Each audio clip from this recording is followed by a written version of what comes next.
far in the north of Scotland lies the Orkney Isles, an incredibly intriguing place in Scottish history. You see, the Isles have been inhabited for over 8,000 years by various Mesolithic and Neolithic tribes before the rise of the Picts. Then this ancient land was colonised by the Kingdom of Norway, and so Norse and Pict became one. This vast history, isolation, and mixture of cultures gave birth to the very distinct folklore and mythology of the islands. And one aspect very specific to Orkney are the legendary sorcerers of the sea, the Finfolk. These Finfolk were said to be a mysterious race who lived under the sea in a land known as Finfolkaheem. They were well known to search the shores for human victims to capture and lead back to their home beneath the waves. Many of the Finfolk could take human shape and would commonly slip into island life as a new neighbour or sailor, only to lure the unsuspecting away into the sea, where they would be enslaved forevermore. But specifically for today's tale, it is important that you know the Finfolk had two homes. Finfolkaheem, the underwater palaces, which are inhabited during the summer months, and Hildaland, the hidden island of paradise, surrounded by a dense, enchanted fog that only the Finfolk may navigate. This is where they would live out the cold winter months, and it is said that Hildaland has never been seen by human eyes.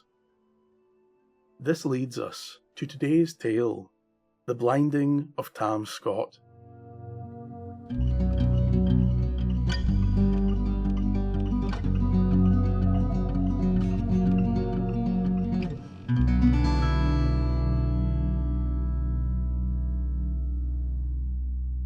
Tam Scott was a young sailor who lived in Sandy. His job was to ferry people and goods in his small boat between the isles, and on this day he had done just that, dropping a small party at Kirkwall for the Lammas Fair. The remainder of the day was his own, and he quickly set about enjoying the fair himself. It was during this time when Tam was approached by a tall, dark man, who called to the sailor, "Good day to you." "And to you," replied Tam, "but I would be lying if I said I knew who spoke to me." "Never heed that," said the man.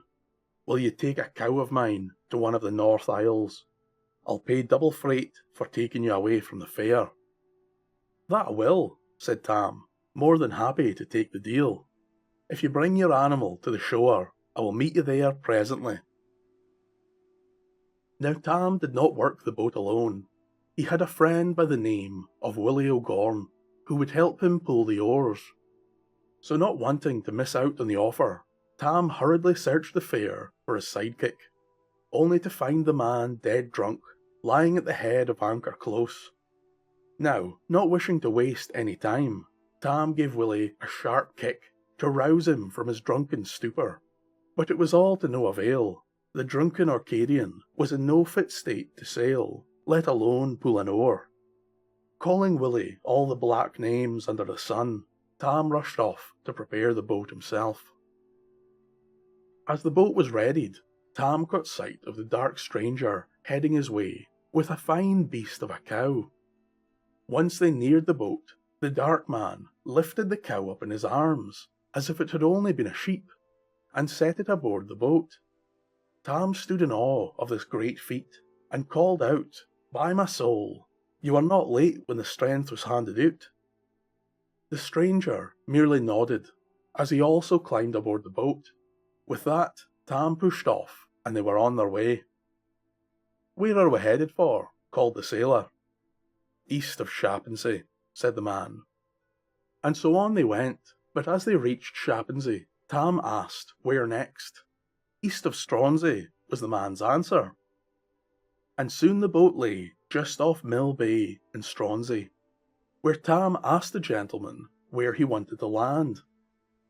"Keep going, east of Sandy," came the cold reply from the dark stranger. Now Tam, like many a sailor, knew well the loneliness of the sea, and was always quick to strike up conversation. He was a man who loved a blether, but this dark fellow seemed to be at complete odds with him. Each time Tam tried to ask a question or engage in a little banter, the tall man would gruffly say, "A closed tongue keeps safe heed." As the day went on, Tam began to feel ever more uneasy of his strange passenger, and began to wish that he had stayed at the fair. It was then that a thick bank of fog appeared before them.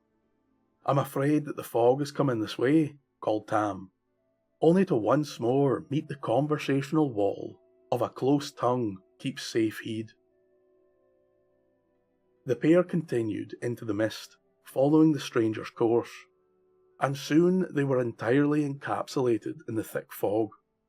Tam could barely make out the other end of the boat, let alone the stranger and the cow. The sailor was beginning to worry. Many a life has been lost in those waters surrounding the isles, especially in the fog.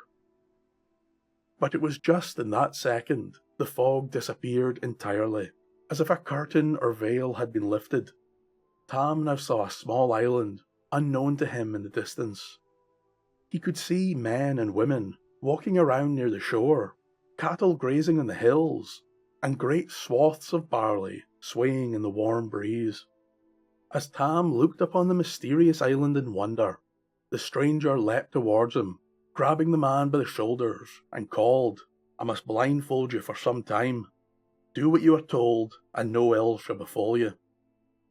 It was at that moment Tam remembered the strange man's strength, and quickly obeyed.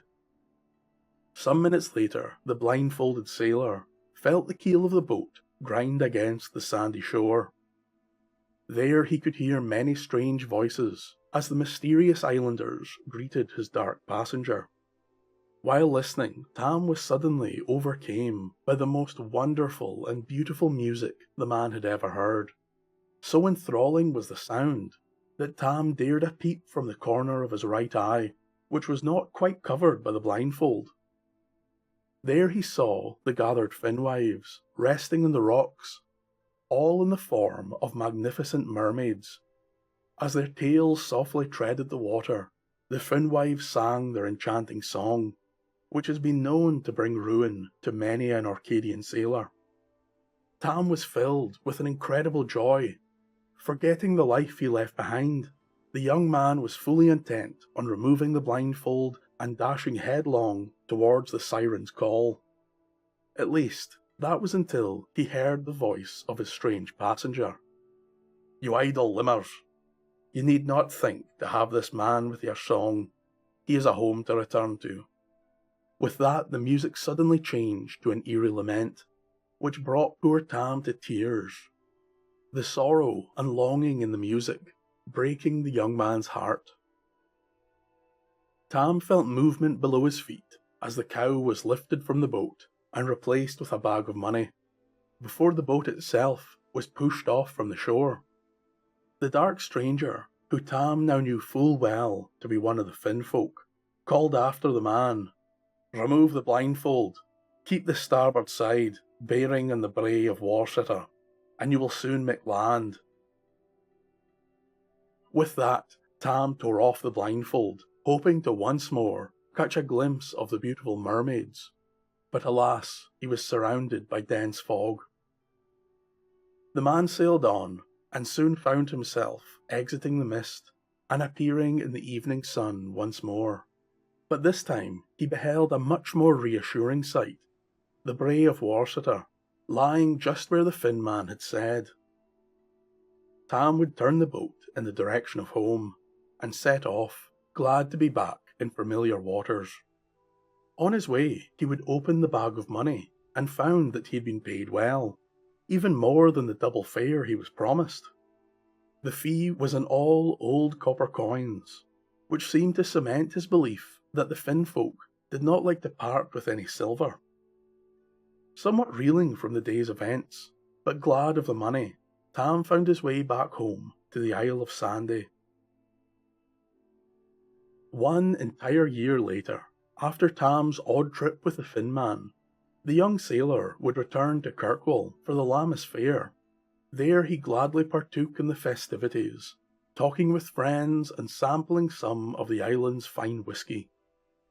It was as he lowered a now empty glass that Tam caught sight of the dark passenger he had ferried the year before. The man jumped up and ran over to the haunting figure, with a beaming smile upon his face, and called out, "How is all with you, good man? I'm glad to see you once more. Come and have a drink with me." There was a moment's pause before the cold voice answered, "Did you ever see me?" A wicked look now appeared on the Finn man's face, and as he spoke, he reached for what Tam thought was a snuff box. Opening the lid, the stranger blew a dark dust into Tam's eyes. "You will never see me again." And from that moment on, Tam became entirely blind. Never would his eyes know light, doomed to darkness forevermore. Thank you for listening, and a special thank you to all my patrons who help me keep these tales alive. This tale was traditionally ended with some warning about strangers, and why you should be cautious about those that you don't know. A wonderful moral in those days, when strangers were wicked and Vikings and the southern clans raided the shores. People have long debated the specific reason for the blinding of young Tam. Some think it was to protect the identity of the Finn man and the location of Hildaland. But if this was the case, then why wait a whole year? And why in fact let Tam return to Orkney in the first place? It has been suggested that Tam was blinded due to disobeying the rules and looking at the Finn wives, but I think my previous point still holds to be true here as well. I personally believe it was because he seemed too eager to return to the land or to make friends with the Finfolk. The relationship between the stranger and Tam had been transactional, and the Finfolk were well known to see themselves as a higher form of life, and humans as simple animals or beasts of burden. Perhaps it was the mere audacity that such a lowly creature believes himself to be on par with the Finfolk. To greet them as friends and offer a drink, a severe affront to this higher being. At least that was my train of thought. But we must also consider that it may have just been done out of pure wickedness.